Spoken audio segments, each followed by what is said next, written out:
បាទសប្បាយចិត្តយ៉ាងខ្លាំងនៅឆ្នាំនេះគឺខែ2ឆ្នាំនេះខ្ញុំមកម្ដងហើយ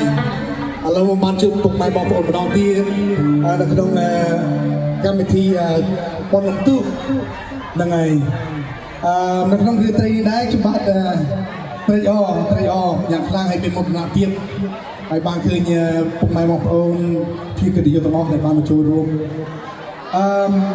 ឡូវខ្ញុំខាត់ពេលយូរខ្ញុំបាទតែមកពីស្រុកខ្មែរបាទមកដល់ស្រុកខ្មែរបានប្រហែលមួយអាទិត្យហើយទៅដល់ហ្នឹងគឺខ្ញុំបានធ្វើកិច្ចការបានច្រើន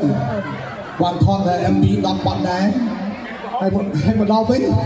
គ្រុនបានពីមួយថ្ងៃឥឡូវមកដល់ lower ទៀតបាទអញ្ចឹងបើថាខ្ញុំជ្រៀងគឺថាស្អកឬខុសឆ្គងសូមកាន់តែបៃតងផងនៅក្នុងរាត្រីនេះខ្ញុំបាននឹងបកស្រាយបទចម្រៀងដែល original របស់ខ្ញុំដែលមានចំណងជើង